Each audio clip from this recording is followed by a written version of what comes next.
Eh bien, écoutez, chers amis, je n'ai même pas entendu Craig, mais je sais qu'il est là. On se retrouve pour une nouvelle matinale sur le Mahomet des historiens. Ce serait dommage de ne pas en profiter. Alors aujourd'hui, ben, je vais faire comme la dernière fois, reprendre 4 chapitres, enfin plus 3 que 4 d'ailleurs, je vais vous expliquer pourquoi. Et on va prendre le temps d'en discuter. Forcément, j'ai essayé de prendre des chapitres qui avaient des liens les uns avec les autres, ou tout du moins qui traitaient d'une période assez proche dans le temps. Donc on va pas parler de l'Iran au XVIe siècle, par exemple. Ces chapitres-là sont majoritairement regroupés dans le deuxième volume et fait très intéressant, ils se suivent quasiment. Ce matin, on va donc parler du chapitre de Robert Hoyland que moi j'adore, hein, c'est un islamologue exceptionnel, je crois qu'Icarus sera d'accord avec moi. On va ensuite parler du chapitre de Julien Darmon, j'en parlerai juste après. Va ensuite parler du chapitre de Shoemaker, le fabricant de chaussures, de Francfort, hein, d'Allemagne. Un islamologue pareil que j'aime beaucoup, je suis plutôt sur, on va dire sa ligne historiographique. Et enfin, je vais évoquer, mais en à peine quelques mots, le chapitre de Youssouf Sangaré sur, la figure du prophète dans l'Afrique subsaharienne. Mais ce chapitre-là est assez décevant, donc je ne vais faire que le présenter très brièvement. Alors, on commence tout de suite avec du très, très lourd, hein, puisque Robert Hoyland, pour ceux qui ne le connaissent pas, je l'avais évoqué dans la conférence sur le Mahomet des historiens, dans laquelle je revenais sur, cette nouvelle approche des débuts de l'islam. Et Robert Hoyland, c'est, quelqu'un d'exceptionnel. Il a publié énormément d'ouvrages, dont un ouvrage de synthèse qui, présente, les peuples arabes et la culture arabe de l'Antiquité jusqu'au début de l'islam. Un autre ouvrage sur, les conquêtes, arabes musulmanes, des 1 décennies de l'islam. Donc voilà, la conquête, du Proche, du Moyen-Orient, de la Perse. Il montre justement, comment, bah, dans ces premières décennies, la religion est encore très floue. Et il a aussi publié, un ouvrage incroyable sur la perception de l'islam par les premiers peuples, justement qui ont été conquis par, bah, justement ces arabes/musulmans. Donc une approche très, très fraîche qui, renouvelle totalement les travaux en la matière. Pour ceux qui ne le sauraient pas, Robert Hoyland est un disciple de Patricia Crone, hein, et il a pris sa succession à Oxford, pardon, à la chaire qui traite justement des débuts de l'islam. Alors, son chapitre, lui, s'intitule «Sources juives des débuts de l'islam». Il porte très bien son nom et en fait, dans ce chapitre, il fait un peu le bilan des premiers écrits juifs qui traitent l'islam ou tout du moins qui le mentionnent ou qui, en font, comment dire, des descriptions assez allusives. Alors, si vous vous rappelez de la conférence sur, le Coran des historiens qui commence à dater déjà, vous savez que, les Juifs, au tout début du moins, dans les sources qu'on a, même les sources chrétiennes en parlent, sont assez positifs sur les conquêtes arabes. On va pour le moment employer, le terme arabe, on va pas vraiment parler de l'islam parce que là aussi je vous renvoie à la conférence sur Fred Donner, les premières conquêtes, sont plus faites par des arabes que par des musulmans dans le sens où on l'entend actuellement. Donc je vais plutôt parler d'arabes pour le moment. Eh bien, si vous vous en rappelez, les sources juives sont assez positives puisque dans leur vision de l'époque, les sources juives se plaignent, énormément des persécutions perpétrées par l'Empire romain byzantin, les conversions de force, les baptêmes forcés. Dans leur optique, les Juifs voient plus ou moins les conquêtes arabes comme, comment dire, des conquêtes libératrices qui permettent justement de libérer les Juifs et indirectement, si les Arabes sont vus comme des libérateurs, on leur attribue déjà dans les sources juives un rôle messianique, voire eschatologique. Et ce comment dire? Ce présupposé-là, il ne faut pas non plus le lire dans l'optique d'une théorie du complot, comme certains, comme, Monsieur PDF le faisaient à l'époque, à savoir, oui, il y a congruence entre juifs et arabes pour, comment dire? Supplanter le christianisme, parce que voilà, c'est l'œuvre de Satan. Pas du tout, puisque si vous vous rappelez bien, à l'époque des guerres romano-perses, il y avait déjà ce schéma-là qui s'opérait, où les juifs qui vivaient, dans la région autour de Jérusalem, avaient grandement supporté les Perses dans leur conquête de Jérusalem et les Perses avaient nommé les Juifs comme administrateurs de Jérusalem et les Juifs en avaient profité pour persécuter les chrétiens. Et je rappelle qu'à l'époque, les Juifs étaient interdits de séjour à Jérusalem. Donc ils s'étaient déjà servis des Perses comme outil de revanche sur l'empire chrétien byzantin. Et en fait, les Juifs à l'époque ont plus ou moins répercuté leur vision qu'ils avaient des Perses comme libérateurs sur les Arabes. Donc ça comment dire? Cette idée que les Juifs aient vu les conquérants arabes comme libérateurs n'a pas forcément grand-chose à voir avec la religion nouvelle professée par ces 10 conquérants arabes. Exactement, Icarus, c'est plus ou moins la même chose avec les Coptes et j'ai même envie d'élargir, c'est plus ou moins la même chose avec toutes les communautés monophysites qui vivaient dans le cœur de l'Empire byzantin, qu'elles soient, coptes en Égypte pardon, ou jacobites, au Proche-Orient. Donc voilà, c'est pas non plus il faut pas lire cette, comment dire, cette, cette vision assez positive des Arabes par les Juifs comme, une espèce de complot, judéo-musulman avant l'heure. Ça n'a tout simplement aucun sens. Alors, l'une des sources que Robert Hoyland présente, puisque l'intérêt de ce chapitre, c'est de présenter des sources peu connues, sont pas pardon, excusez-moi, je vais reprendre mon souffle. L'une des sources présentées sont les Secrets, Nistarot en hébreu. C'est un ouvrage assez compliqué à dater et à, situer, on va dire en termes d'auteur, mais grosso modo, la critique historique le date de l'époque omeyyade et dans cet ouvrage, en fait, l'auteur juif qui écrit essaye d'expliquer les conquêtes perpétrées par les Arabes, donc les Ismaélites dans le texte, et de leur donner un sens. Donc très tôt, comme je vous l'ai dit, hein, les Juifs essayent de donner un sens eschatologique, voire messianique, aux conquêtes perpétrées par les Arabes. Puisque je rappelle qu'à l'époque, les conquêtes arabes, et non musulmanes, puisque je me refuse à employer ce terme pour l'époque, les conquêtes arabes détruisent l'Empire perse et comment dire, grignotent une très grande partie de l'Empire byzantin. Donc c'est véritablement un cataclysme politique majeur. Et les sources, qu'elles soient juives, chrétiennes ou proto-musulmanes si vous préférez, elles sont toutes dans une ambiance eschatologique, ou tout du moins, il y en a énormément qui sont dans cette veine-là. Il n'y a pas vraiment de surprise à ce qu'un auteur juif soit dans cette veine-là.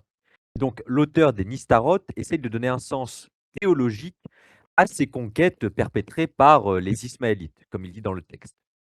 Donc, je vais vous lire le passage que nous retransmet Robert Hoyland. Et donc, dans ce passage-là, il y a une espèce de coloration biblique à ces conquêtes nouvelles qui viennent d'arriver. Alors, elles sont déjà implantées puisque l'auteur a écrit à l'époque omeyyade, mais comment dire? On interprète ce bouleversement historique des conquêtes arabes à l'aune de thématiques bibliques et de prophéties bibliques, forcément. Rien de surprenant là-dessus. Et d'ailleurs, la personne qui parle dans l'extrait que je vais vous lire, c'est Métatron, donc l'ange, l'archange supérieur Métatron, hein, le patriarche Enoch, déguisé. Je commence ma citation. «Ne crains pas, fils de l'homme, car le Tout-Puissant ne fait venir le royaume d'Ismaël que pour te délivrer du vicieux royaume actuel d'Édom». Donc Édom, c'est-à-dire Rome/Byzance. «Il dresse au-dessus d'eux», donc les Arabes, «un prophète selon sa volonté, et il conquérera la terre pour eux. Ils viendront, la restaureront dans sa grandeur, et une grande terreur s'installera entre eux et les fils d'Ésaü», donc c'est-à-dire, les Romains, en quelque sorte. Le rabbin Simon répond: «Comment savons-nous qu'il représente notre salut?» Métatron, donc la personne qui parle depuis le début, lui répond: «Le prophète Isaïe, en chapitre 21, verset 7, n'a-t-il pas dit qu'il avait vu un char avec 2 cavaliers, un char d'âne et un char de chameau? Pourquoi a-t-il mis le char d'âne avant le char de chameau, alors qu'il aurait plutôt dû dire un char de chameau, puis un char d'âne? C'est parce que le char d'âne montre, puisqu'il», là on parle du Messie, «monte sur un âne. Ils», donc là on parle des Ismaélites qui sont représentés par le char de chameau, «ont un salut pour Israël, comme le salut du cavalier sur un âne». Donc là, on rapproche de manière très claire les conquêtes perpétrées par les Ismaélites à la venue du Messie. Je le rappelle, dans le monde juif, et les évangiles en sont également un témoin, est censé venir sur un âne. C'est un topos littéraire qui avait cours dans tout le Proche-Orient, de culture, sémite, hein, je rappelle. C'est pas une invention, proprement juive, hein. Et donc là, très clairement, les Ismaélites sont vus de manière assez, ambivalente, mais globalement, on voit que c'est plutôt positif puisqu'ils sont censés déjà venir libérer les Juifs du joug d'Édom et on comprend qu'indirectement, ils jouent un rôle dans la venue du Messie, ou du moins dans les prophéties qui annoncent la venue du Messie. Voilà, ça donnera du grain à moudre aux plus complotistes d'entre vous. Je continue. Dans les sources que nous présente Robert Hoyland, on a évidemment la Doctrina Jacobi, qui est la source la plus intéressante, enfin l'une des plus intéressantes qui traite des débuts de l'islam, puisque cette source a été écrite dans les années 640 dans le milieu, chrétien palestinien. Alors pourquoi donc la placer dans un chapitre qui des sources juives, me direz-vous? Eh bien, parce que les protagonistes de cet ouvrage, en fait, la Doctrina Jacobi, donc les enseignements de Jacob, tous ces personnages présentés dans l'ouvrage sont juifs. Mais à la lecture de l'ouvrage, on comprend très bien que l'auteur de l'ouvrage est peut-être un juif converti, c'est possible, mais en tout cas qu'il est chrétien et que cet ouvrage-là est à visée apologétique et qu'il sert à, on va dire, heu, mettre en avant la conversion des juifs. Alors déjà, de quoi traite l'ouvrage? Là, je l'avais déjà abordé très brièvement quand j'avais parlé du camp des historiens. La Doctrina Jacobi nous présente 2 juifs, Jacob et Justus. Jacob, lui, est un marchand juif de Palestine qui s'installe à Carthage et il se fait baptiser à Carthage. Ensuite, on a Justus qui lui est un ami, de Jacob et qui va se mettre à, avoir des débats avec Jacob, justement sur sa conversion et Justus, lui, est resté juif et l'auteur chrétien de l'ouvrage essaye de montrer avec le débat entre Jacob et Justus, le bien fondé de la position de Jacob et donc le bien fondé de sa conversion au christianisme. L'ouvrage, comment dire? On arrive à le dater des années 640 parce que, bah, il dit comment dire? Il a gardé, en mémoire des événements historiques qui, eux, sont attestés par d'autres sources, notamment la conversion de Juifs à Carthage, puisqu'un autre auteur, Maxime le Confesseur, qui est un auteur très important dans le christianisme byzantin, écrit à la fin des années 640, nous rapporte qu'à l'époque, à Carthage, donc sous domination byzantine, il y avait effectivement eu beaucoup de baptêmes forcés auprès des populations juives. Donc, les événements dépeints dans la Doctrina Jacobi sont corrélés par d'autres sources. Et d'autres indices permettent bien évidemment de dater l'ouvrage des années 640 à peu près, voire même fin des années 630. Donc, c'est quand même une source très très proche de la fin de vie du prophète et des premières conquêtes arabes au Proche-Orient. Dans l'ouvrage, on a donc ce débat qui est le cœur de l'ouvrage entre Justus et Jacob. Et ensuite, on a le texte évoque une lettre d'Abraham. Et Abraham, lui, est le frère de Justus. Et Abraham, lui, est resté en Palestine. Et dans sa lettre, il informe Justus que les Juifs de la région, je cite, se sont réjouis de l'assassinat d'un officiel byzantin par les Sarrasins. Et, je continue ma citation, disait qu'un prophète était apparu, donc là c'est les Juifs qui parlent, un prophète était apparu avec les Sarrasins et qu'il proclamait l'avènement de loin, donc le Messie, le Machiar. L'auteur chrétien qui donc écrit la Doctrina Jacobi rapporte ces faits-là, on ne sait pas vraiment sur quelle source il se base, mais suite à cette lettre rapportée, l'auteur chrétien, qui est peut-être un juif converti, s'empresse bien évidemment de réfuter cette prétention, messianique et prophétique. En disant: «Oui, ce type-là n'est pas forcément, n'est pas du tout le prophète et on ne parle pas forcément du Messie». C'est tout à fait logique puisque dans un point de vue, strictement chrétien, le Messie est déjà arrivé et je trouve ce document fascinant. Il est très souvent cité dans les sources, justement qui parlent des débuts de l'islam et qui sont contemporaines des tout débuts de l'islam, puisqu'on est vraiment, dans les années 640. Et vous voyez bien qu'en fait, tout comme avec, les Nistarot, donc cette source juive d'époque omeyyade, on voit que les Juifs de l'époque et même des décennies après à l'époque omeyyade, ont une vision, comment dire, assez positive des premiers conquérants arabes, du moins au tout début. Et c'est vrai que cette citation de la Doctrina Jacobi a pu faire couler beaucoup d'encre, puisqu'on y lit très clairement que, bah, les Juifs déjà se réjouissent du fait que les Arabes, supplantent, les Byzantins qui les oppressent et d'un autre côté, on a cette mention d'un prophète qui est apparu avec les Sarrasins et qu'il proclamait l'avènement du Messie. Alors, on va gloser autant qu'on veut. Après, je rappelle que dans la l'eschatologie coranique, le Messie, ça reste Jésus et qu'il doit revenir à la fin des temps. Donc après, on spéculera autant qu'on veut, on en discutera après, chers amis. Autre point très intéressant rapporté par Robert Hoyland, c'est la question des 10 sages juifs. Alors, qu'est-ce que c'est que ce thème des 10 sages juifs? Eh bien, dans les sources juives anciennes, dont beaucoup malheureusement ne nous sont pas parvenues, mais qu'on retrouve dans beaucoup de sources chrétiennes qui, elles, reprennent ce topos littéraire juif, on a cette idée, cette espèce de conte, comme quoi 10 sages juifs, alors je vais détailler suivant les récits, comme quoi 10 sages juifs auraient instruit Mohammed. C'est-à-dire qu'en fait, Mohammed aurait reçu une éducation religieuse et théologique de la part de 10 sages juifs. Et dans un contexte juif, ce conte sert à montrer qu'en fait, il a une double fonction. À montrer indirectement que les juifs sont derrière tout ça, peut-être, si vous voulez, ça fait sourire, mais surtout, si ce sont 10 sages juifs qui ont instruit Mohammed, dans une perspective juive anti-islam, ou du moins de polémique avec l'islam, ça veut dire que la prophétie de Mohammed, elle n'est pas révélée par Dieu directement, et qu'elle est dérivée d'un message antérieur.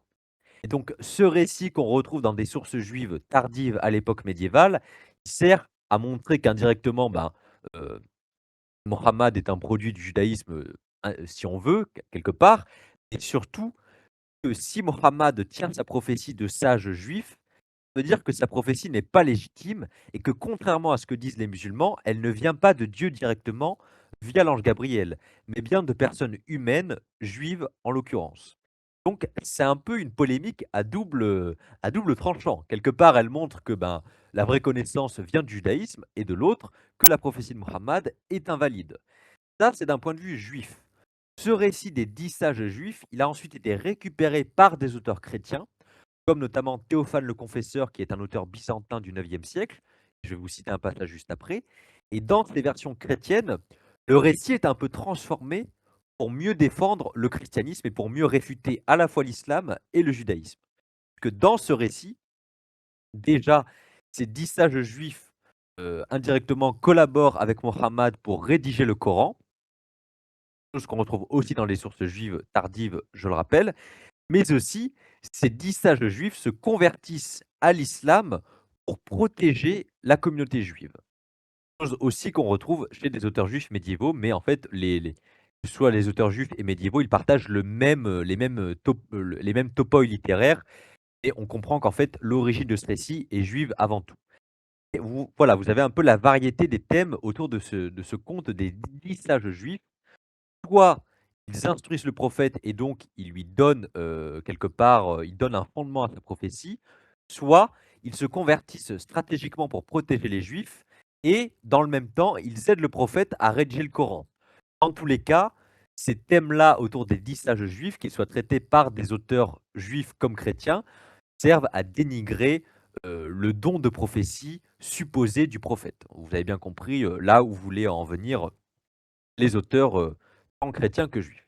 Donc vous citez le passage rapporté par, Hoyland sur, enfin pardon, qui traite de la chronique de Théophane le Confesseur et donc un auteur byzantin du début du 9e siècle, très important, à d'autres égards que je ne vais pas préciser, ce matin. Donc dans sa chronique, il dédie un passage à Mohammed, le meilleur des hommes. Au début de son avènement, les Juifs égarés pensèrent qu'il était le Messie qu'ils attendaient, de sorte que certains de leurs dirigeants se joignirent à lui et acceptèrent sa religion en abandonnant celle de Moïse qui a vu Dieu. Ceux-ci étaient au nombre de 10. Ils restèrent à ses côtés jusqu'à son premier sacrifice. Et lorsqu'ils le virent manger de la viande de chameau, ils réalisèrent qu'il n'était pas celui qu'ils pensaient et ne surent plus quoi faire. Craignant d'abjurer sa religion, ces hommes misérables lui enseignèrent alors des choses illicites dirigées contre nous, les chrétiens, et restèrent à ses côtés. Donc là, vous voyez bien comment Théophane reprend ce topos des 10 sages juifs et comment il en fait une attaque virulente à la fois contre l'islam et Mohammed et surtout contre la fourberie juive dépeint en fait comme à l'origine de la religion musulmane. Je pense que vous avez compris que les théories sédévacantistes à la Père Galèze et Odon Lafontaine, en fait, elles ont leurs précurseurs indirectement. Déjà au 9e siècle, il y avait un Odon Lafontaine avec beaucoup plus de talent, je le rappelle, hein, parce que Théophane le Confesseur reste un auteur fascinant à d'autres égards. Autre passage très intéressant, donc quand je vous disais que ce topos des 10 sages juifs, on le retrouve dans des sources chrétiennes et juives, et bien là, je vais vous citer un passage d'une source juive qui est en fait un traité juif anti-karaïte. Donc les karaïtes, ce sont ceux qui refusent la Torah orale, donc plus ou moins la tradition talmudique. Donc c'est un auteur d'obédience talmudique qui est écrit à la fin du 9e ou au début du 10e siècle et qui lui aussi rapporte une légende qui fait intervenir ces 10 sages juifs qui auraient instruit le prophète. Donc là, je vais vous le lire. N'oubliez pas, cette fois-ci, on est dans un contexte juif. Ceci est le livre de l'histoire de Mohammed, qui habitait dans un lieu de pâturage des moutons appelé la Nouvelle Montagne. Comme il en sortit pour aller à Sana, et dans le Hijaz grâce aux moines qui étaient à Balkhin sur une colonne appelée le signe du soleil. Et ce livre raconte également comment les rabbins qui s'étaient joints à lui pour lui rappeler son affaire et conçurent pour lui un livre. Chacun introduisit son nom au début d'un chapitre de son Coran, puis ils y ajoutèrent les mots: «C'est ainsi que les sages d'Israël conseillèrent le méchant Alm», en les cachant et en les déformant, afin que ce message ne soit pas compris. Maudit soit tout juif qui explique ce code à un gentil. Maudit soit le moine Bahira, donc le moine qui, dans la tradition musulmane, instruit le prophète. Je continue. Voici donc les rabbins qui sont venus à lui. Lui, c'est donc Muhammad. Abraham, nommé Kaab al-Ahbar, Absalom, nommé Abd al-Salam. Ceux-ci sont, donc j'abrège la liste, ceux-ci sont les 10 qui vinrent à lui et se convertirent à l'islam afin qu'aucun mal n'advienne à Israël. Alors là, il y a quelque chose de très intéressant que j'ai oublié de noter, mais dont je me rappelle en lisant le passage. C'est qu'en fait, dans ce passage-là, donc cet auteur juif inconnu, enfin, dont on sait très peu de choses, rapporte, une théorie incroyable, je pense que vous l'avez compris, à savoir que ces 10 sages juifs qui se seraient convertis stratégiquement pour protéger Israël, indirectement auraient aussi instruit le prophète, ils auraient piégé l'islam dans le Coran. En disant en fait, ils auraient mis de la guématria dans le Coran et c'est une théorie qu'on retrouve dans d'autres auteurs juifs, médiévaux, comme quoi ces sages juifs auraient mis une double grille de lecture dans le Coran. À savoir, ils auraient mis des passages cachés qui maudiraient en fait Mohammed et sa religion dans le Coran. Mais ces passages-là ne seraient compréhensibles que par les sages juifs. Et donc, indirectement, je trouve ça, cette théorie incroyable et fascinante.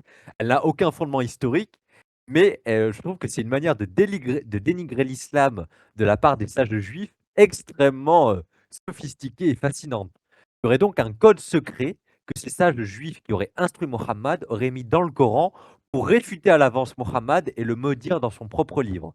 Mais ce code secret-là, il ne faudrait surtout pas le révéler aux gentils, donc aux non-juifs, et il serait, lisible et décodable uniquement par les sages juifs. Je trouve ce passage, incroyable. Donc voilà, je, m'arrête, ici. J'en viens maintenant au chapitre qui suit tout juste celui de Robert Hoyland, pardon, je francise les noms.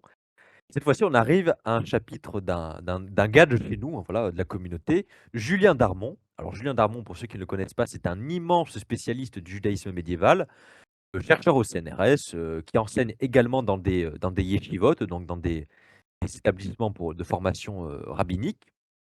Enseignant français, il est français, enfin voilà, il est tout simplement français et comme je l'ai dit, il est spécialiste des auteurs juifs médiévaux et son chapitre s'intitule tout simplement «Le regard des auteurs juifs médiévaux» et il est dans la continuité de celui de Hoyland puisque cette fois-ci, on va enfin détailler ce que pensent les auteurs juifs médiévaux de Mohammed et de l'islam, mais surtout de Mohammed et de son caractère de prophète. En fait, comme vous le savez sans doute, pour les auteurs juifs médiévaux, comme pour le judaïsme rabbinique de manière générale, pardon, l'islam et les mosquées, en tant que lieu physique de l'islam, n'est pas une idolâtrie, contrairement au christianisme et aux églises. Donc c'est pas, la polémique ne tourne pas tant sur le caractère païen ou idolâtrique de l'islam, elle porte plutôt sur 2 points majeurs qui anime la polémique entre juifs et musulmans à l'époque médiévale. Ces 2 points majeurs sont, petit 1, la prétention du Coran à remplacer la Torah, puisque je rappelle que dans la théologie musulmane sunnite, la Torah annonce Mohammed, mais d'un autre côté, la Torah est remplacée par le Coran, et d'un autre côté, la Torah a été falsifiée par les juifs. Deuxième point qui anime la controverse, c'est le caractère prophétique de Mohammed, qui a grandement été débattu par les auteurs juifs médiévaux. Alors, je vais vraiment résumer le chapitre parce qu'il est très, très riche et très intéressant. On a Saadia Gaon, qui est un auteur juif, très connu, hein, du Xe siècle, auteur incroyable. Lui, il n'a pas vraiment écrit, spécifiquement sur l'islam, mais il a écrit un très long ouvrage, de réfutation, des karaïtes, puisque je rappelle, on est à l'époque au Xe siècle où, le karaïsme est très puissant, en fait. Ce qu'on a tendance à oublier, c'est que le mouvement karaïte qui, je le rappelle, en fait, ce sont les juifs qui ne reconnaissent pas, le Talmud et la tradition orale est très puissant en fait. On a À Byzance, notamment à Constantinople, on a des communautés karaïtes très, très nombreuses. En Italie du Sud, pareil. Le chiffre à en dizaines de milliers de personnes. À Bagdad et en Babylonie, de manière générale, c'est pareil. Dans la péninsule arabique également, on le suppose. En Égypte également. Donc, voilà, à l'époque, les Karaïtes sont très, très puissants, hein. C'est pas du tout une communauté obscure, hein. Le rabbinisme, reste majoritaire, mais il est pas, il peut être grandement inquiété par, cette communauté karaïte qui est, très diversifiée. Et donc, dans sa réfutation contre les Karaïtes, Saadia Gaon en vient à discuter du caractère du prophète, d'un point de vue purement biblique d'abord. Puisqu'en fait, dans sa controverse avec les Karaïtes, Saadia Gaon, lui, il a plutôt une approche de philosophe, puisque c'est comme ça qu'il a été retenu par l'histoire de la philosophie et par, le judaïsme de manière générale, puisque c'est avant tout un philosophe. Et dans son approche rationaliste de philosophe, pour lui, le prophète biblique, dans sa controverse avec les Karaïtes, hein, je le rappelle, le prophète biblique n'est pas juste un illuminé, qui a vu la lumière divine. Au contraire, c'est quelqu'un qui est en fait un philosophe rationaliste avant l'heure, et les lois naturelles, que le philosophe recherche sont les lois divines mises en application.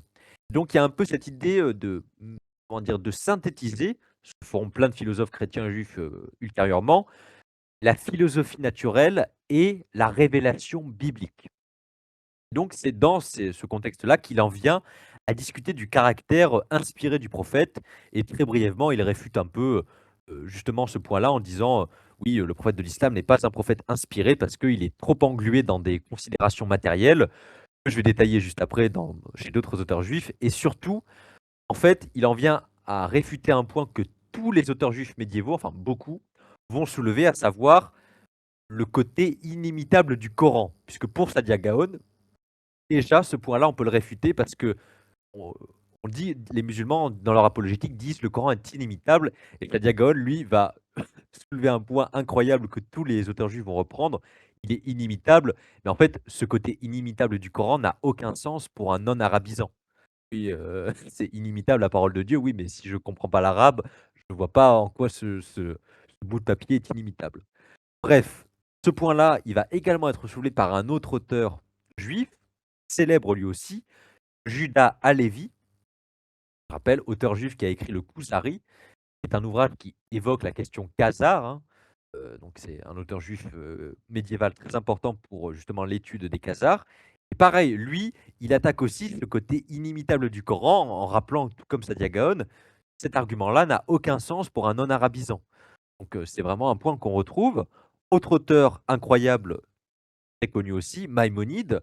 Maïmonide, lui, est héritier de cette approche, aristotélicienne de la philosophie, mais de par sa culture arabe et arabisante, comment dire? Son côté aristotélicien, il est passé au spectre justement de cette réappropriation d'Aristote par la falsafa, musulmane, donc de la manière de philosopher dans le monde musulman qui est, on va dire une manière d'être, de philosopher qui est née dans, le monde abbasside à Bagdad.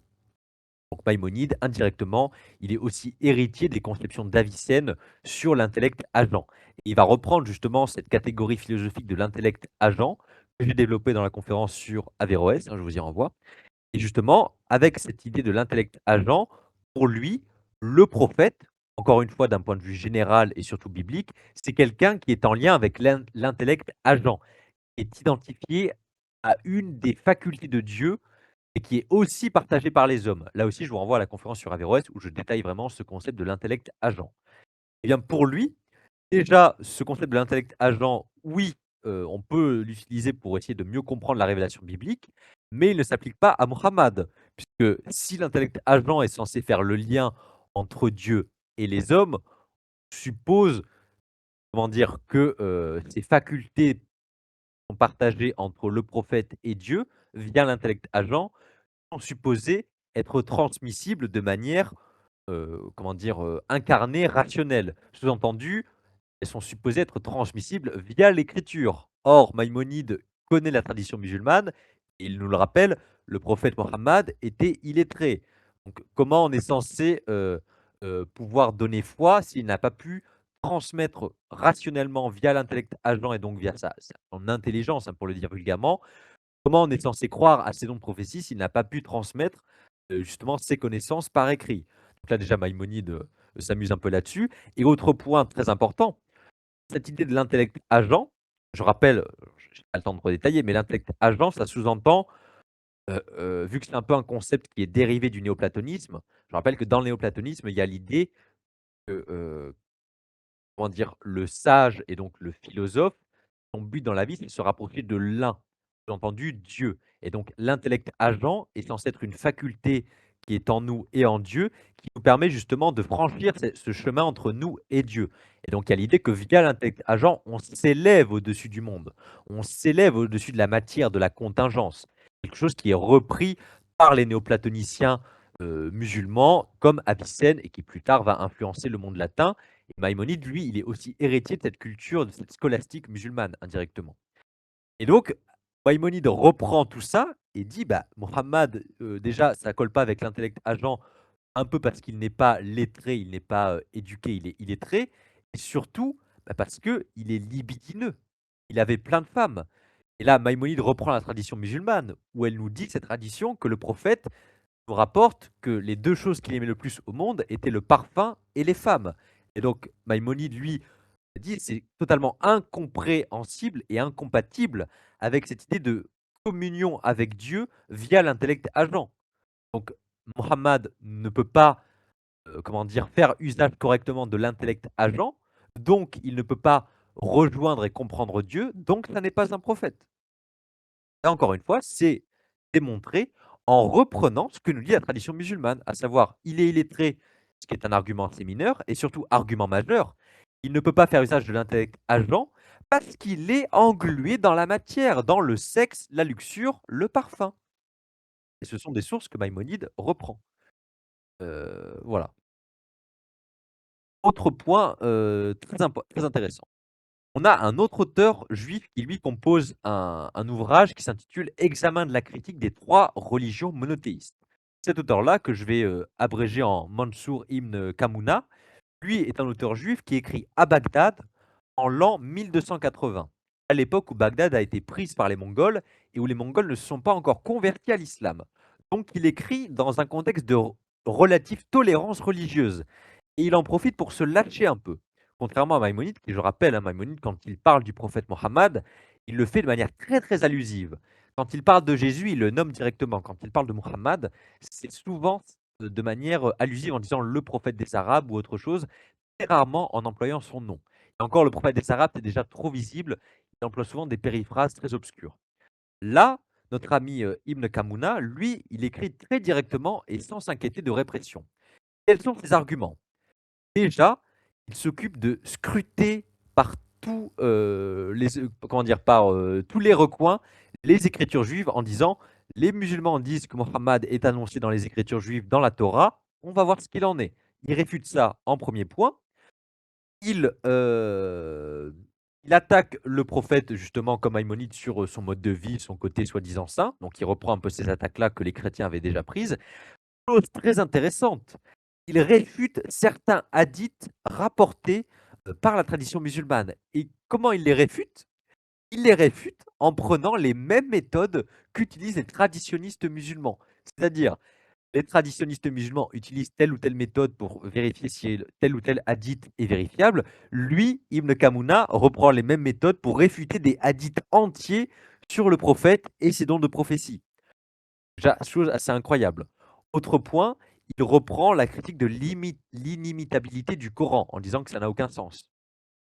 Autre point très intéressant, il reprend des points de l'apologétique musulmane, Ibn Kamuna, Béchamel, tu as loupé un point très essentiel, hein, mais ne t'inquiète pas, je vais lire un passage incroyable.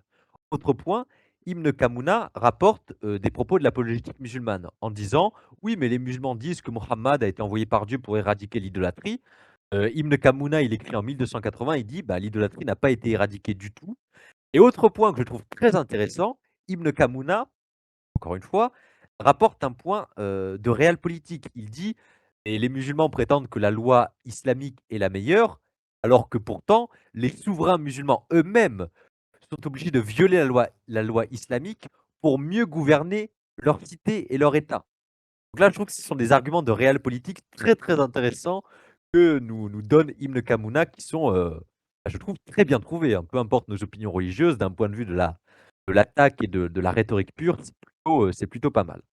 Du coup, je vais vous citer, ce que nous dit notre ami Ibn Kamuna sur le prophète. Un passage assez long, je vais vous demander d'être attentif. Il y aura beaucoup de moments où je vais couper, mais c'est un passage incroyable que nous rapporte, Julien Darmon. On voit donc là, c'est un passage entièrement dédié au prophète Mohammed. Je rappelle, on est en 1280, Ibn Kamuna est un auteur juif, les Mongols ne sont pas encore convertis à l'islam, donc il écrit sans souci de se faire réprimer par des autorités religieuses musulmanes. Donc il écrit dans un contexte beaucoup plus libre et relâché. Il peut dire ce qu'il pense, vulgairement.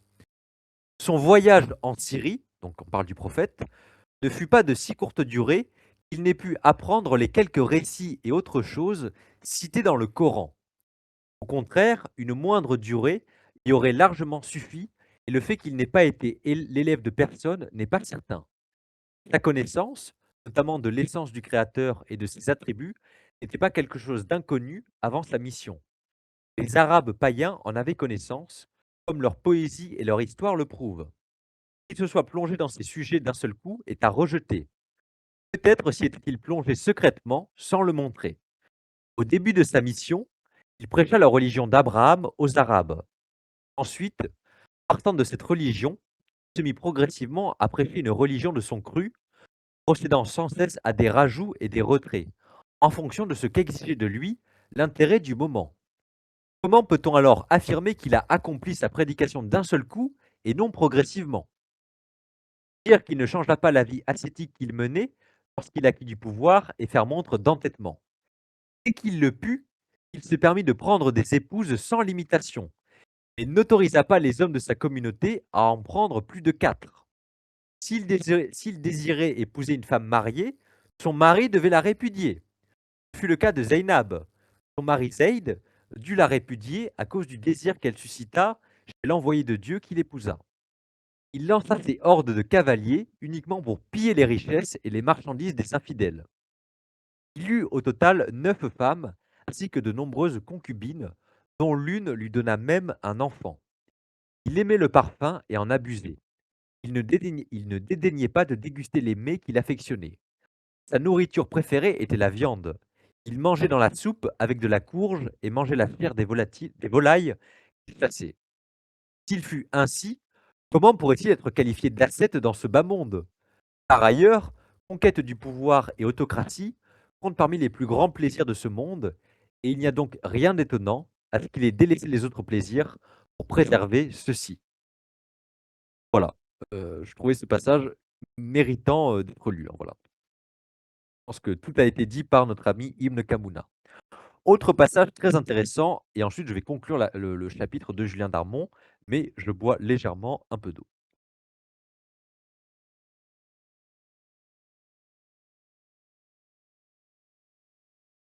J'en reviens à notre ami Maïmonide. Maïmonide, vous le savez, est un très grand philosophe. Quoi qu'on en pense, peu importe nos affiliations religieuses, ça reste un philosophe très intéressant. Et donc Maïmonide, il a une vision de l'histoire qui, comme tous les auteurs juifs, on retrouve ça énormément dans la tradition kabbalistique, qui essaye d'inclure tout ce qui, à première vue, pourrait être vu comme une erreur dans le plan divin. Et donc, dans cette vision eschatologique et messianique de l'histoire, Maïmonide interprète le christianisme et l'islam d'un point de vue allant dans la volonté de Dieu. C'est-à-dire, je m'explique. Le christianisme et l'islam dérivent du monothéisme juif, quoi qu'on en pense, malgré quelques ajouts. Donc pour Maïmonide, malgré ses erreurs propres au christianisme et à l'islam, grâce à eux, le nom de Dieu et le culte de Dieu est répandu sur la terre. Et donc malgré ces erreurs-là, les païens apprennent à vénérer Dieu à leur manière. Et donc l'islam et le christianisme sont vraiment inscrits dans une véritable théodicée et dans une préparation à l'avènement du Messie. Et c'est une lecture historique que Maïmonide applique à l'islam, où Muhammad, en fait, il ne lui dénie pas vraiment des dons de prophète, il ne va pas vraiment réfuter entièrement ses dons de prophétie, du moins ça dépend des ouvrages. Mais dans le Mishneh Torah, pour lui, Mohammed s'inscrit dans un plan, dans une véritable théodicée. Et donc, il y a une ambivalence dans le caractère prophétique de Mohammed chez Maïmonide, dans le sens où il ne lui réfute pas, il ne lui réfute même pas du tout son côté prophète, en disant Déjà, ça n'est pas parce qu'il n'est pas juif qu'il ne peut pas être prophète et là, il cite la Bible hébraïque, hein. Je rappelle que Job et tous les personnages présents dans le livre de Job, dans la tradition juive, sont plus ou moins assimilés à des prophètes, alors que Job est un non-juif, hein. Donc je le rappelle, hein, dans le livre de Job, ça ne se passe pas en Judée, hein, ça se passe ailleurs, dans une région d'ailleurs très compliquée à situer, hein. C'est plutôt un mythe, un conte en fait, le livre de Job, donc c'est pas vraiment situé dans l'espace et dans le temps. Mais Job est un non-juif et donc Muhammad, on ne peut pas lui dénier son rôle de prophète à partir du seul argument qu'il n'est pas juif. Et donc pour Maïmonide, il est assez ambigu et il tend à valider tacitement le caractère prophétique de Mohammed et il l'inclut dans un plan divin visant à l'avènement du Messie et comme le christianisme à répandre le nom de Dieu sur terre. Voilà. On est terminé sur le chapitre de Julien Darmon. J'en viens au chapitre 45, le chapitre de Stephen Shoemaker, le fabricant de chaussures. Alors c'est un chapitre très très lourd, très très long, qui fait vraiment quasiment 70 pages, très intéressant, mais on reste un peu sur sa fin. Je vais m'expliquer pourquoi et c'est pourquoi je vais être assez court dans mon compte rendu. C'est un chapitre qui est très historiographique. Il n'y a pas de sources qui sont mobilisées pour vraiment expliquer une biographie du prophète. C'est un peu l'idée de ce chapitre, c'est de faire un bilan des tentatives d'écrire une biographie du prophète des débuts du renouveau des études sur l'islam au milieu du 19e siècle jusqu'à nos jours et de montrer un peu tous les courants de pensée qui se sont affrontés dans cette entreprise intellectuelle. Donc c'est vraiment un chapitre purement historiographique et quasiment d'histoire intellectuelle, d'études de l'islam plus qu'autre chose. Mais il est tout de même intéressant. Puisqu'il nous rappelle déjà que le renouveau des études islamiques commence en Allemagne au milieu du 19e siècle et qu'il est concomitant du renouveau des études sur le Jésus historique et le christianisme primitif. Et c'est quelque chose de très intéressant. Que je rappelle en fait les grands noms comme Schweitzer, Albert Schweitzer, Christian Bauer en Allemagne, au milieu du 19e siècle, notamment à Tübingen et dans d'autres universités de théologie prestigieuses en Allemagne, il y a un renouveau total de l'étude du christianisme primitif. On arrête vraiment de voir l'image de Jésus avec le seul regard de la foi et on essaye d'avoir un regard très critique des sources, venir aux sources des évangiles, euh, étudier en tant que document historique, essayer de mieux comprendre le judaïsme de l'époque, notamment en mobilisant la philologie hébraïque. Donc c'est à l'époque où tout se met un peu en branle et où les bases de l'étude du christianisme primitif sont posées. Et je rappelle que des grands noms comme Albert Schweitzer sont encore étudiés sérieusement aujourd'hui dans l'étude du christianisme primitif, hein. Des biblistes de renommée mondiale qui sont encore vivants le citent encore. Donc c'est pas une époque anodine à ce niveau-là. Et à la même époque, on a Abraham Geiger qui, lui, essaye de faire un peu la même chose pour l'islam, mais on est encore dans les prémices. Geiger, lui, déjà contrairement à aujourd'hui, même si encore aujourd'hui ça se discute, pour lui, le Coran est une source qui permet d'étudier le Muhammad historique. Et vous l'avez vu la dernière fois avec des auteurs comme Flowers, c'est une approche qui a encore un écho aujourd'hui, hein, un écho même très puissant. À voir le Coran comme un document historique permettant de retracer certains éléments de la vie du prophète de l'islam. Et Geiger, lui, est totalement dans cette influence-là. Et Geiger, lui, est aussi intéressant parce que il essaye de déceler les influences juives dans les débuts de l'islam. Donc il est intéressant aussi sur ce point de vue-là. Autre point vraiment très important, c'est que les auteurs qui essayent de renouveler les études sur le Jésus historique, en fait, ils écrivent aussi en réaction à l'époque, où je rappelle, l'époque de l'Allemagne des années 1860, comme la France et comme l'Angleterre, c'est un peu le règne d'une espèce de libéralisme mou, commercial, libre-échangiste. Et parallèlement à cette culture libérale, économique qui règne alors, il y a un peu cette image qui se fait jour d'un Jésus qui serait une espèce de grand libéral avant l'heure.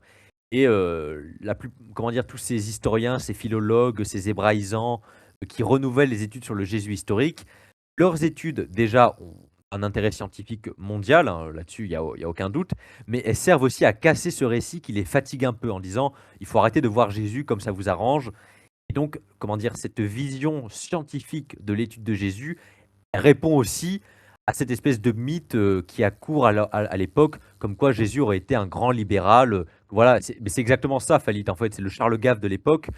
Parce que les milieux industriels allemands se faisaient un peu une image de Jésus libéral et c'était quelque chose qui avait des répercussions dans la littérature. Et en fait, tous ces grands savants, ces grands théologiens allemands, puisque quoi qu'on en pense, hein, les universités allemandes, Icarus pour en témoigner, au niveau de théologie, elles n'ont jamais rigolé. Et ils en avaient marre. Ils en avaient marre. Et c'est aussi pour ça que le renouveau des études sur le christianisme primitif et sur Jésus, le Jésus historique, se sont renouvelés. C'est aussi une réponse en disant on en a marre. On en a marre de votre image mythifiée de Jésus, vous nous fatiguez. Voilà, Charles Gave à la poubelle. Donc voilà. Autre point intéressant soulevé par Shoemaker, c'est que même si les Allemands sont à la pointe avec Geiger et aussi d'autres auteurs comme Golitzer et d'autres, en fait, que je n'ai pas le temps de citer et sur lesquels il s'épanche un peu, il cite énormément. En fait, Shoemaker, le problème de ce chapitre, c'est qu'il cite beaucoup de noms mais qu'il n'a pas le temps de rentrer dans les détails. Et vous avez compris, le Mahomet des historiens, c'est une porte d'entrée. L'avantage de chapitres comme Darmon et Hoyland, c'est qu'ils citent des sources. Et quand ce sont des chapitres historiographiques comme Shoemaker, il ne peut pas représenter les thèses qui font 700 pages à chaque fois. Donc il cite beaucoup de noms, il n'a pas le temps de revenir sur toutes les méthodes employées. Je l'excuse un peu, mais j'aurais préféré un chapitre limite plus court et plus condensé. Mais l'un des intérêts aussi qu'il soulève, c'est qu'à la même époque, en France, on a Ernest Renan qui est un abruti de première sur plein de points, hein. Là-dessus, je ne vais pas enfoncer une porte ouverte, mais je pense que Icarus, qui connaît comme moi le sujet, pourra m'appuyer. Ernest Renan a renouvelé les études sur le Jésus historique et malgré une vision très biaisée et très littéraire de ses études sur le Jésus historique, il a enfoncé une porte ouverte très polémique, mais qui indirectement a fait avancer la science, je mets des guillemets. Mais il avait quand même de gros biais et il a fait de grosses erreurs, notamment des biais racialistes totalement stupides. Je rappelle que si on parle de sémites et d'antisémitisme en français, c'est à cause d'Ernest Renan. Il forge l'image et le mythe des sémites. Et donc, il a une vision très négative des sémites. Et dans cette vision-là, il interprète des images très tendancieuses du Jésus historique. Et je rappelle que cette vision racialiste des sémites, qui va donner l'antisémitisme qu'on connaît, ça a eu de très graves conséquences pour l'archéologie. Parce qu'avec sa vision racialiste, il a freiné les fouilles au Liban pour étudier les Phéniciens. Puisque je rappelle que pour Ernest Renan, les Phéniciens sont des Grecs abattardis de seconde zone. Et ça a freiné les études sur les Phéniciens en tant que peuple indépendant avec sa propre culture, sa propre langue, sa propre histoire, son propre panthéon religieux. Donc voilà, Ernest Renan, il a aussi ce gros dossier noir à sa carrière. Autre point, et là ça rejoint l'islamologie, Ernest Renan, à l'inverse de ce qu'on peut penser aujourd'hui et de ce que beaucoup d'islamologues allemands commençaient déjà à comprendre à l'époque, même s'ils étaient très minoritaires, notamment Golitzer qui a enfoncé des portes ouvertes et Geiger aussi, qui sont vraiment des noms majeurs. Ernest Renan disait, contrairement au christianisme et au judaïsme qui sont des religions très obscures à retracer, l'étude des débuts de l'islam est limpide, on peut connaître la vie du prophète jour par jour. L'islam est la religion la plus claire des trois monothéismes. Alors aujourd'hui, et là Shoemaker le rappelle, ça fait sourire parce que c'est l'inverse. Le christianisme, malgré toutes les zones d'ombre, et même le judaïsme, malgré d'autres zones d'ombre encore plus grandes, sont des religions bien mieux connues dans leurs origines, malgré beaucoup de choses qui restent à éclaircir, que l'islam. Ou l'islam, par rapport à ce que pensait Renan, c'est l'inverse. Aujourd'hui, c'est la religion qu'on connaît le moins, en fait, sur les débuts de l'islam, les premières décennies, les débuts du dogme, les influences extérieures, la religion sur laquelle il y a le moins de consensus mondialement actuellement. Et Renan, dans les années 1860, il disait non, mais en fait, la vie du prophète, on la connaît par cœur, c'est une religion limpide, alors que le christianisme, c'est quand même quelque chose de très obscur, hein. Et parce que voilà, Renan, comme plein de savants de son époque, et même en Allemagne, il y en avait qui le pensaient aussi, il ne faut pas non plus avoir un biais germaniste, il prenait la tradition musulmane, il disait ok, on a Tabari, on a la tradition musulmane, on connaît très bien la vie du prophète, comment dire, je ne vais pas être vulgaire, mais il y a pas à tortiller pour sortir, voilà, pour. Vous m'avez compris. On va pas s'arracher les cheveux pour rien. Tout est clair, voilà. Donc, il est clair qu'entre-temps, on a fait beaucoup de chemin.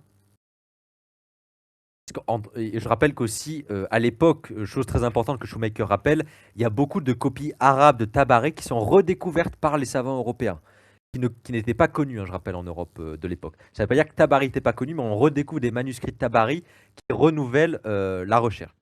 Donc c'est quelque chose d'assez intéressant.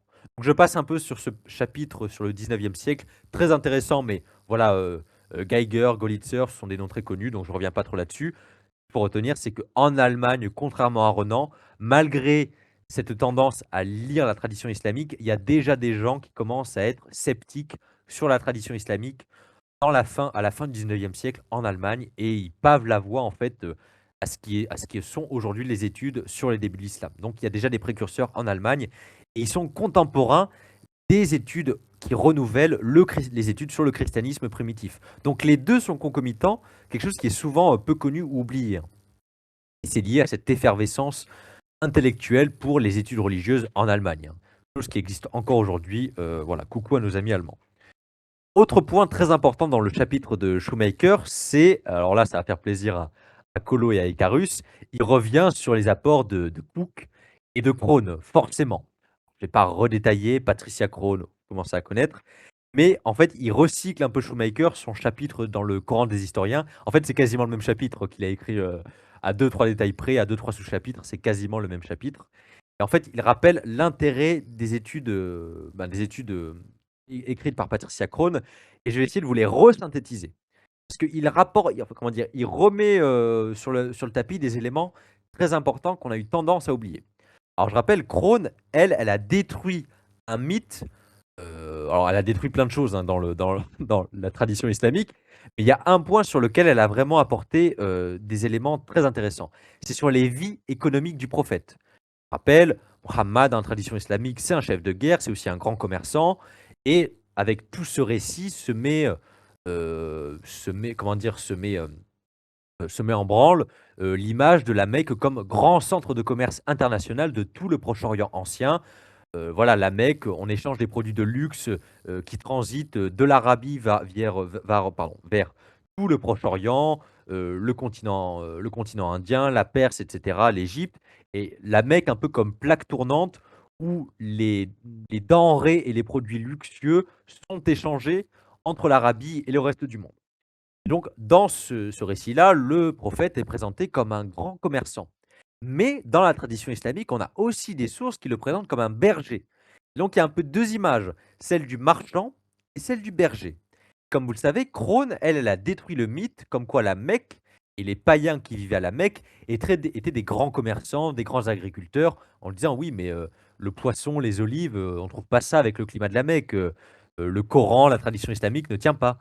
Donc la vie économique du prophète et de ses contemporains mecquois est une reconstruction parce que ça ne tient pas par rapport à ce que nous livre l'archéologie et les sources extérieures, et surtout les sources qui dévoilent le climat de la Mecque, qui lui peut être retranscrit, reconstitué pardon, via la géologie. On sait que c'était un climat très aride, peu propice à l'agriculture, et en tout cas si agriculture il y avait, il se limitait à une forme d'agropastoralisme et non pas à une agriculture intensive développée comme ça pouvait être le cas en Syrie et en Égypte surtout. Donc il y a contradiction des récits. Ça, c'est quelque chose apporté par Patricia Krohn. Et Schumacher, il refait un peu la synthèse dans ce chapitre en montrant, parce que lui aussi a publié des travaux, qu'il met énormément en avant, hein, il faut bien faire sa pub, il met en avant un point très intéressant. En fait, peut-être que les deux ont raison, puisque la tradition islamique, comme je vous l'ai dit, elle est un peu bipolaire, puisqu'elle nous dit tout et son contraire.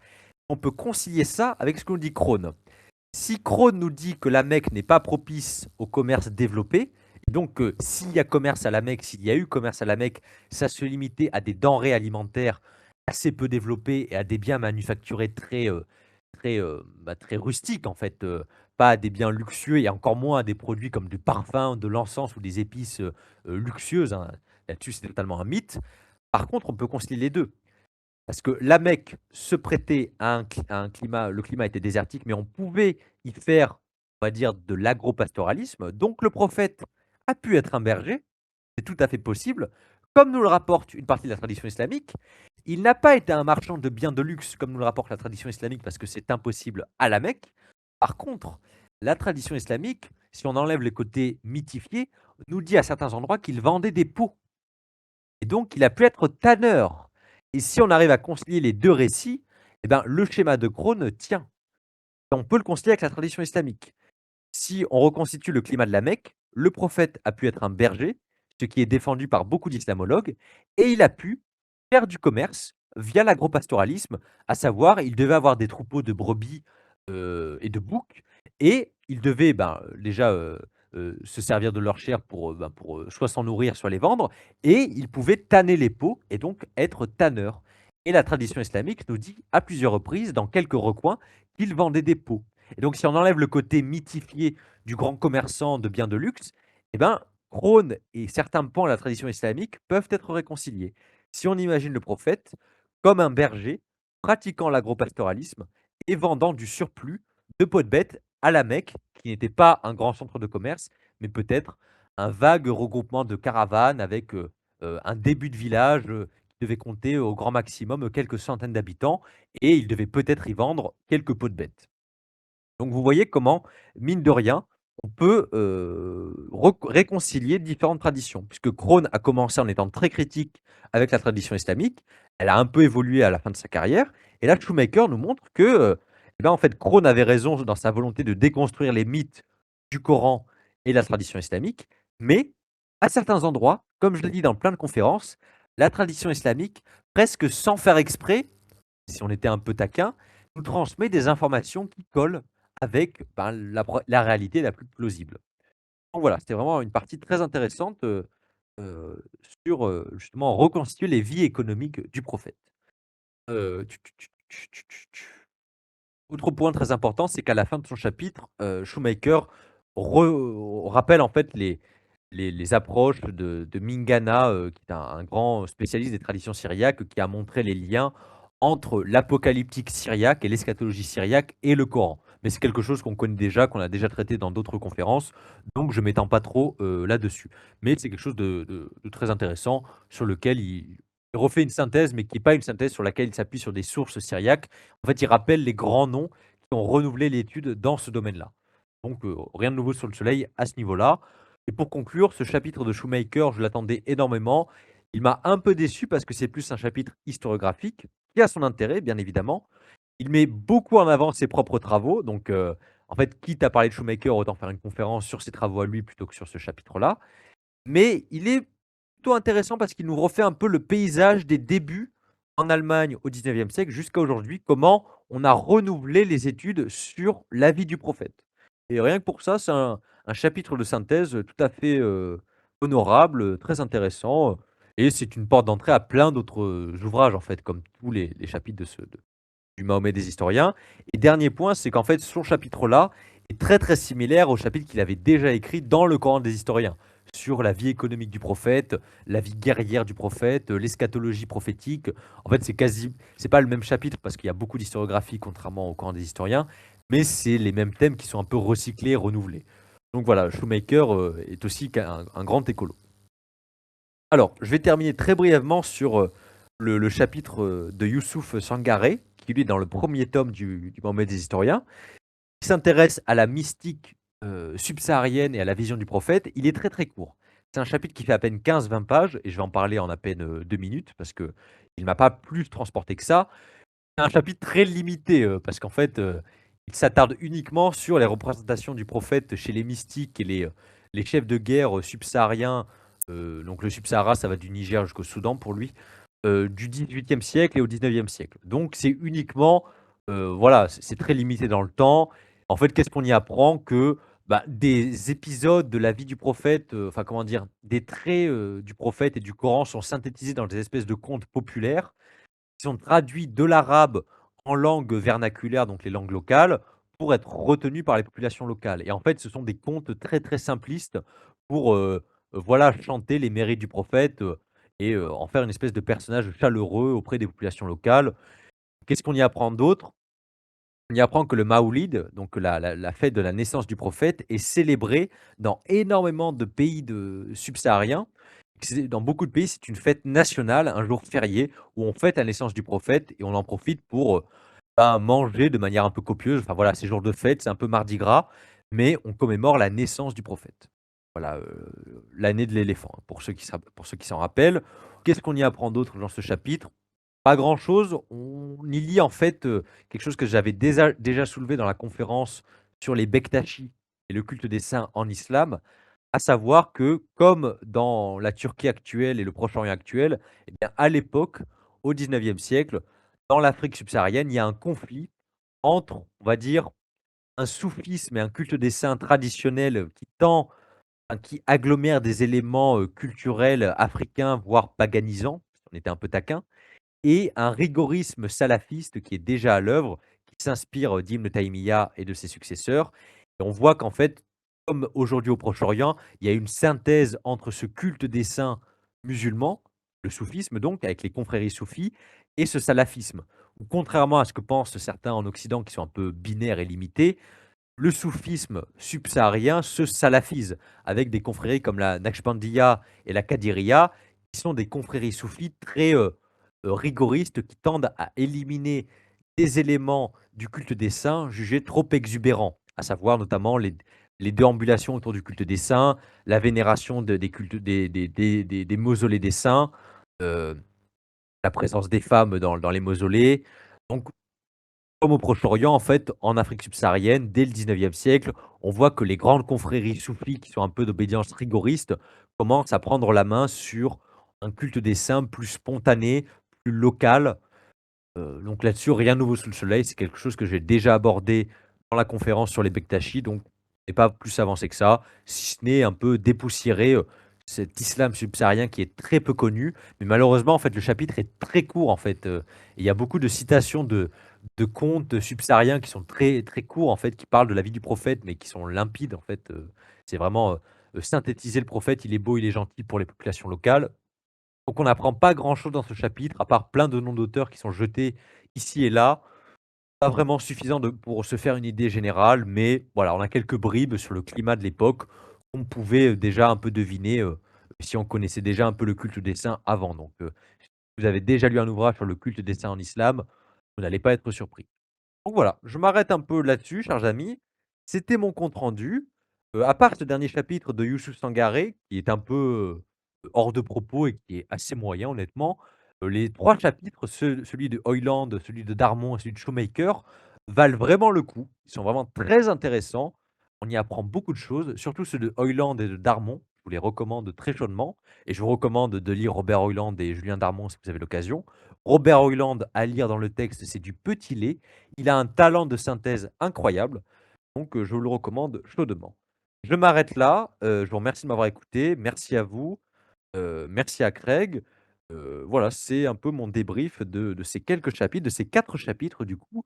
Donc on a fait 4 en 4. On a fait 8 chapitres, mine de rien. J'enlève le casque pour que je puisse vous entendre et je vous rends la parole. Je J'enlève le casque dès maintenant. À vous les studios.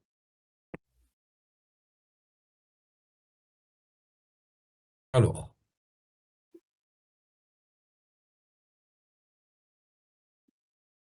je vous rends la parole. Ah, On a fait 1 heure, petite heure de matinale. bah écoute, moi, je trouvais ça intéressant. Après, moi, j'ai plus aimé le côté historique que le côté débat religieux. Après, bah, de toute façon, c'est mon truc. Enfin, c'est moi mon truc, le côté débat religieux que le côté historique. Voilà. D'accord. Pourquoi? M'intéresse de savoir, moi. Pourquoi? Bah, parce que moi, perso, j'étais musulman. Après, la manière dont moi je suis sorti il y a Ouais. quelques années, c'est pas spécialement en faisant comment dire, une contre-réflexion spécialement sur l'islam, mais plus Mhm. sur la croyance, en lisant Kant notamment, mais pas que.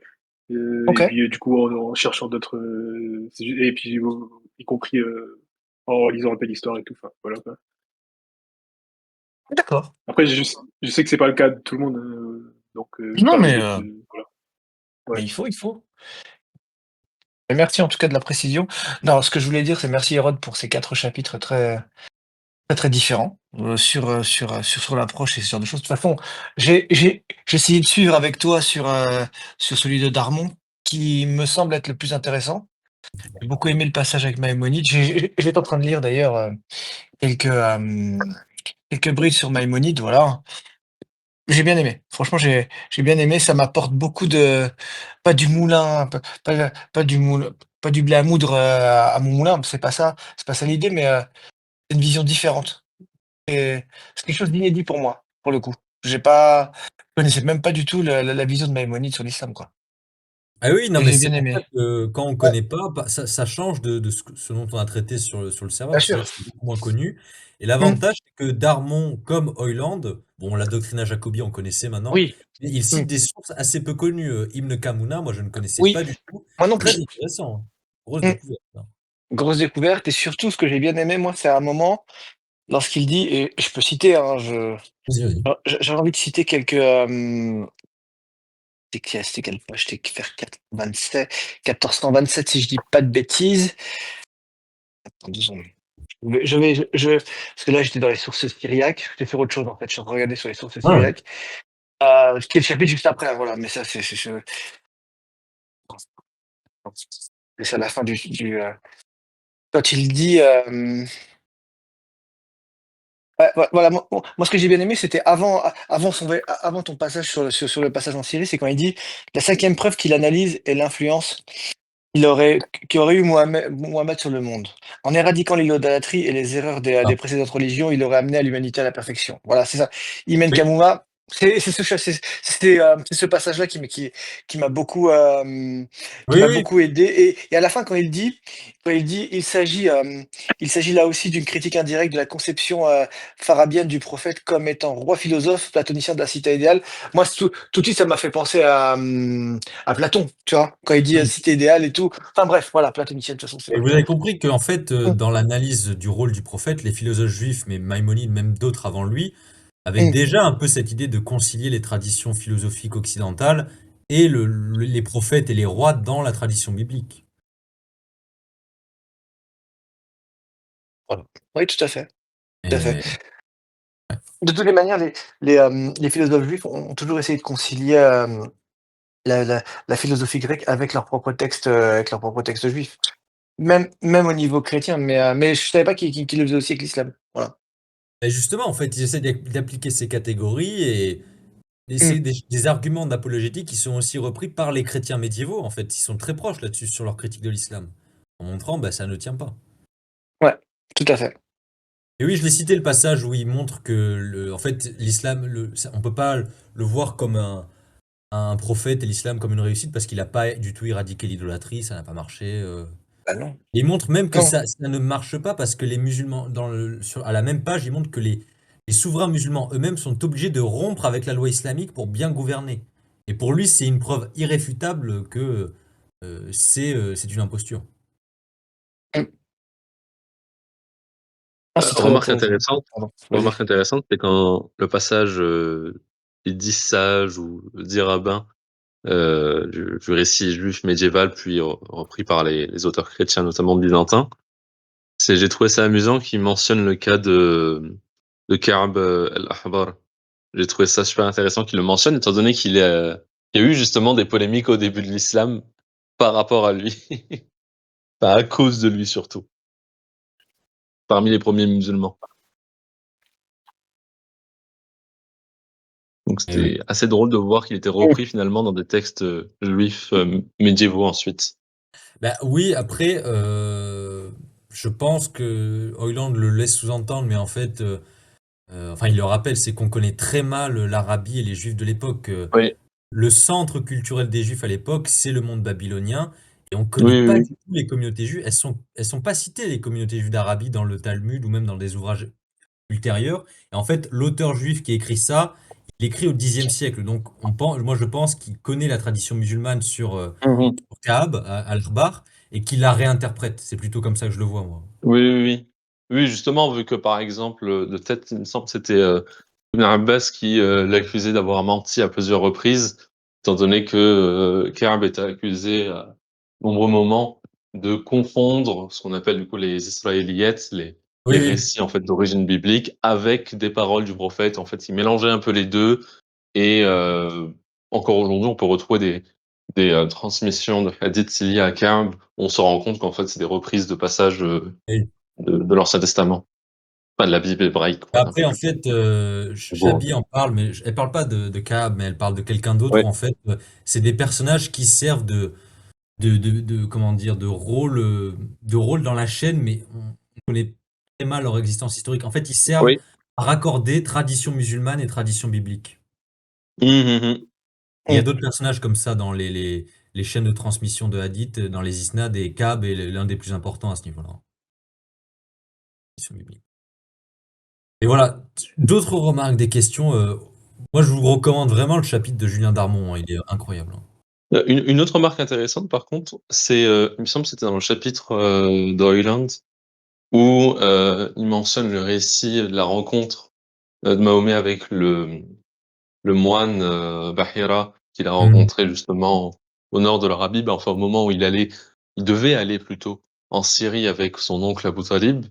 Je trouvais ça intéressant parce que faudrait que j'aille vérifier la source en arabe, parce que là, je feuilletais au même moment, pardon, le Oui. chapitre de Shoemaker dont on a justement parlé.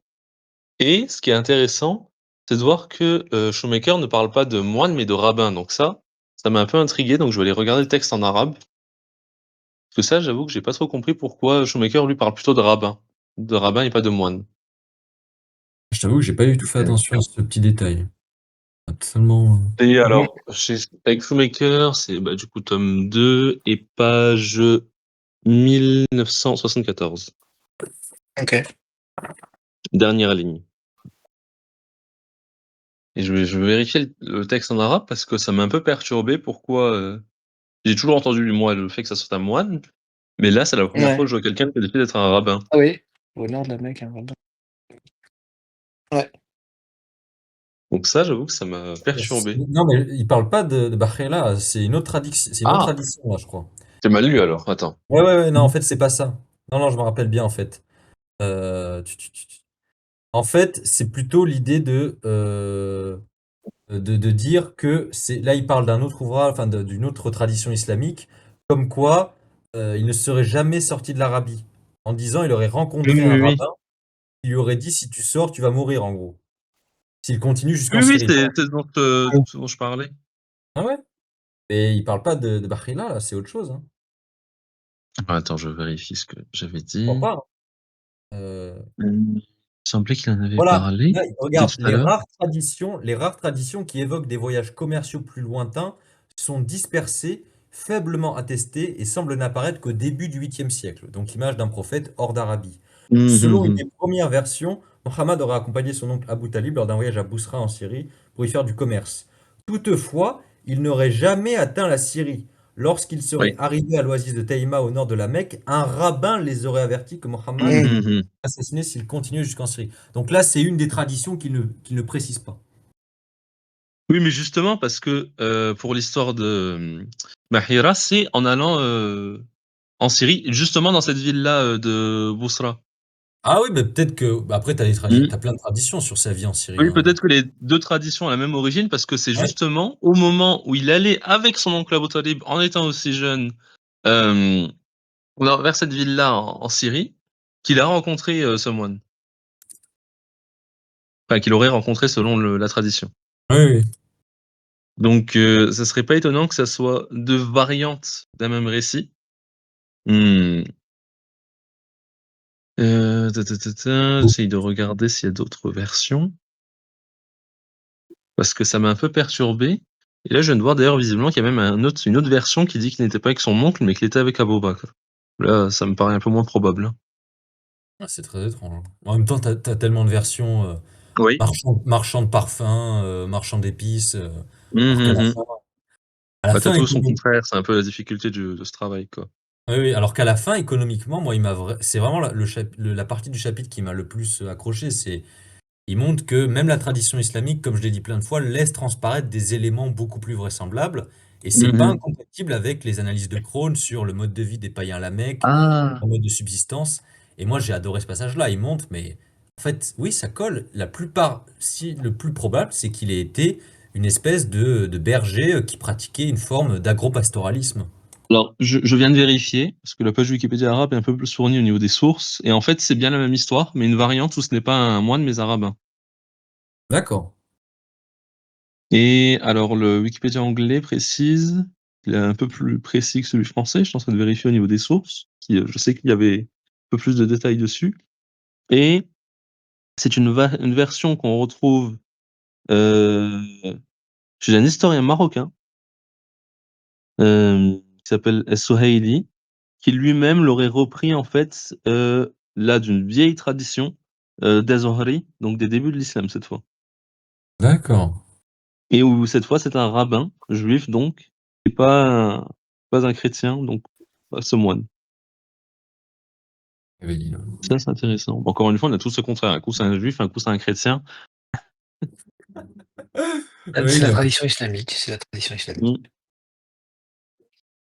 Et sachant que ça D'autres. reste quand même, enfin au nord de la Jordanie, sud de la Syrie, quoi. Oui, oui.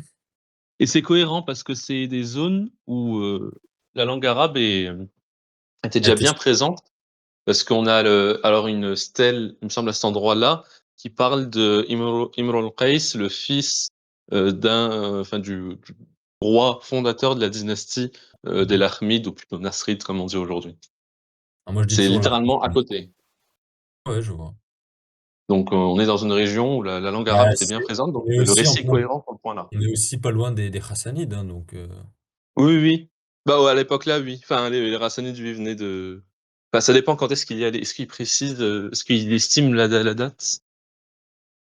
La période où c'était déjà avant 610, j'imagine, c'est dans le cas où ça serait vraiment arrivé. ils sont encore là, ils sont encore là. Oui, oui, oui.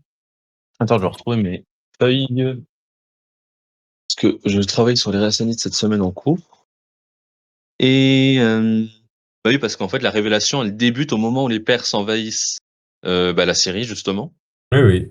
Mmh et bah, après, oui, on est à la période où, bah, justement, les Hassanides commencent à perdre le pouvoir parce qu'il y a eu des conflits, justement, avec, le pouvoir byzantin, notamment. Parmi les possibles raisons, il y a les possibles raisons confessionnelles dues au fait Oui, que les querelles les christologiques Hassanides encore et tout mmh, ça. étaient pas des chrétiens chalcédoniens et parce qu'en 582, 582-83, tu as l'empereur Maurice qui a déposé le successeur d'Al-Mundhir, un roi, enfin jafnide, rassanide, peu importe, qui a Mmh. lui-même été déposé par l'empereur Tibère et à partir de ce moment-là, en fait, les Byzantins ont repris le contrôle du coin et les Hassanides étaient quasi éteints, en fait. Oui, oui, mais après, moi, j'avais lu que c'est vraiment les débuts de l'islam qui les avaient liquidés pour de bon, quoi. Mais c'est vrai qu'à l'époque, ils sont Mmh. déjà en fait, c'est même leur faiblesse qui peut expliquer le succès des premières invasions arabes, hein, Bah, totalement. comme en fait, l'invasion perse, hein, on avait fait le lien en cours justement qu'au moment où les Hassanides commencent à un peu perdre le pouvoir dans la région et que, on commence à se faire un peu des frictions entre le pouvoir, byzantin et les Jafnides. Peu de temps après, en fait, c'est le moment où les Perses envahissent la région et prennent le contrôle d'absolument tout et lancent leur grosse offensive à partir de 610, au moment où l'islam, apparaît. Enfin le Ah, paléo-islam, soi-disant, comme on dit soi-disant, sur un soi-disant. historien. Pardon. Oui. D'autres remarques, questions, vous avez vu qu'il y a plein de sujets, hein. C'est des portes ouvertes, encore une fois. Mais moi, ce que j'ai vraiment trouvé incroyable et ce que, bah, j'ai vraiment adoré, c'est ce conte que je ne connaissais pas des 10 sages juifs. Et Oui, vous voyez que c'est un topos littéraire partagé par les juifs et les chrétiens et interprété et chacun à selon leur les façon. ouais, voilà, chacun à leur manière. Et la fin que je trouve incroyable, c'est la source qu'Orion mobilise, ce traité du Xe siècle, qui fait en fait Mmh. d'une source juive qui dit en fait, on a écrit le Coran avec un code secret où on réfute, on se moque du prophète avant l'heure. Je trouve que Mmh. c'est incroyable. C'est la théorie du complot juive validée, c'est le Jeffrey Epstein du Xe siècle en fait. Comme Et quoi, surtout, ça me fait rire parce que c'est une nouvelle théorie sur les fameux versets cryptiques du Coran. Oui, oui, parce qu'il dit en fait en début de sourate, il y a des incantations, mais qui ne sont compréhensibles que par nous. Mmh. Je trouve ça incroyable. ils sont partout, comme dirait l'autre. Et oui. Et pour le coup, c'est un Non, mais topos qui émane sans doute des Juifs en premier lieu et qui a été repris par les chrétiens. Mais il y a vraiment cette idée tenace que des années avant Édouard-Marie Galèze et son sous-fifre obèse, les Juifs, les sages Juifs auraient instruit le prophète en fait et auraient écrit le Coran avec lui, suivant les sources qui brodent là-dessus en fait. Enfin, les récits plutôt. en vue. Non, D'ailleurs, mais cette période-là est intéressante pardon. parce que, c'est aussi à la fois les Byzantins commencent à avoir des conflits avec les Jafnides, mais en même temps, les Sassanides ont aussi des problèmes avec leurs vassaux arabes. Parce que le roi Nasrid Norman s'était fait empoisonner par Khosroès. Oui, et surtout, son territoire était un repère de chrétiens nestoriens et manichéens. Donc, Bah, il s'est converti, il s'est fait empoisonner en fait après sa conversion, tout oui, simplement. oui. Et le roi des rois a jamais trop aimé. Il y a toujours un Mm. peu cette peur que celui qui a pas la religion de mon empire dans mon empire, c'est un peu un agent double. C'est une vieille Oui. peur, hein, qui est là, entre Romains et Oui, Perses. oui, d'après ce que ma prof nous disait, en fait, c'est au moment-là où l'empereur l'a empoisonné. Il y avait déjà quelques tensions et quelques réticences du côté des Nasrides quant au fait de se convertir au christianisme, étant donné qu'ils ne voulaient pas s'attirer les foudres de l'empereur sassanide. Mais lorsqu'ils l'ont finalement fait, lorsque le roi s'est finalement converti, bah ça n'a pas tardé, il me semble que c'est juste 2 ans après, il s'est fait empoisonner. Donc il n'a pas duré, son règne n'a pas duré très longtemps à partir du moment où il est devenu chrétien, et bah, leur règne a pris fin un peu de temps après, en fait. Et oui. Et Donc la perte des vassaux. cette légende des 10 sages juifs, qu'est-ce que ça vous inspire? Masquer En les fait, c'est un peu protocoles de Sadducion. j'allais le dire, voilà. La Euh, version médiévale. Ouais, bah ouais, oui, c'est exactement ça. Oh là là. ça va comme ça. Ça m'a fait rire, mais je me suis dit, Ah, la toi, différence, c'est que cette fois, ça vient directement d'auteurs juifs. Ça, c'est encore plus amusant, je trouve. oui, et aussi, c'est pas surprenant dans le sens où, où l'islam n'est juste qu'un judaïsme universel, quoi. Ah, mais je dis des banalités là sur ce coup-là, mais les influences juives dans l'islam sont énormes, quoi, je pense. Et oui, Falit, tu as appartenu à un judaïsme universel, hein. Tu as été en contact avec la religion de Pyramidas indirectement. Directement. Je serais toi, moi je me jetterais dans le vide, hein. Pardon. C'est vrai, c'est dommage Non, qu'on n'ait pas après, moi, plus je me rappelle. d'informations. Pardon. Vas-y, vas-y. Non, par rapport à ça, moi, je me rappelle enfin, parce que moi, j'ai vraiment bouffé l'école coranique et tout, quoi. Et par rapport à ça, ouais, il nous disait, oui, que Mohammed, avant d'avoir eu la révélation, il respectait la religion de Moïse et tout. Enfin, il disait pas le judaïsme, quoi, parce que c'est. Donc, on apprenait ça, je veux dire, en école coranique. Donc, l'affiliation était assumée, mais après, oui, pas. Enfin, voilà, pas, Ah oui, il non mais. dépendait quand même de sa régularité. En même temps, c'est dans Si le c'était. Coran, Moïse est cité bien plus de fois que le Mhm. prophète. Faut qu'ils en Oui, parlent. Abraham et Oui, c'est Moïse, ça. les deux grandes figures. Oui, moi, ouais, je doute pas que si on retire à l'islam son aspect divin, que c'est une pâle copie, enfin, c'est un pâle héritage des autres religions monothéistes remixées. Ouais. Hmm. Eh ben, On en écoute, parlait une fois aussi, ce qui est dommage, c'est le manque d'informations justement sur ce judaïsme ou monothéisme judaïsant d'Arabie, notamment au Yémen, étant donné qu'on n'a aucune information. On sait que c'était soit une forme de judaïsme, soit un monothéisme judaïsant, mais on sait rien de plus. Et c'est très frustrant, oui, oui, c'est flou. C'est flou, parce c'est que c'est flou. absolument fondamental. Oui, mais après, l'ouvrage parle pas vraiment de ça, hein. Oui, oui, C'était surtout oui. le Coran des historiens, hein, qui se lâchaient sur les théories là-dessus, nestoriens, manichéens, juifs. Allez, tout le monde y passe. Oui, oui, aussi. Tout le monde y passe. Mais c'est vraiment dommage parce qu'on manque d'informations. C'est Fred Donner qui en parlait encore récemment, dans un article, il me semble, où il disait que le gros souci actuellement, c'est vraiment le manque d'informations quant aux deux principaux éléments à la base de l'islam, c'est-à-dire Mahomet et le Coran. Ouais, Et c'est oui. les deux choses sur lesquelles on ne sait presque rien. Ouais, oui. Bah, en fait, là, le problème, c'est que, comment dire, il peut y avoir des thèses qui pondent des centaines de pages fascinantes, mais c'est de la théorie. Ce qui fera vraiment avancer les Ouais. choses, c'est, bah, il y a une découverte archéologique à la Mecque avec une inscription. Mm. Là, oui. Là, oui. Bah, il faut ça, en fait, maintenant. Mais Après, on peut être optimiste parce qu'on a fait quand même beaucoup de grosses découvertes ces dernières années. Des traces épigraphiques liées aux compagnons, etc. C'est quand même beaucoup. le Coran des pierres, les Mm. papyrus, Moi, je c'est un l'écoutais hier, Frédéric Imbert. oui, sacré Fredo. Allez, on le salue s'il nous écoute. Si quelqu'un n'a plus rien à dire, enfin si personne n'a plus rien à dire, pardon, on va pouvoir le couper l'enregistrement de cette mini matinale. Je pense que c'est bon. Ouais. Ouais, c'est bon. Parfait. Écoutez, la suite au prochain épisode. Attendez, je vais y arriver.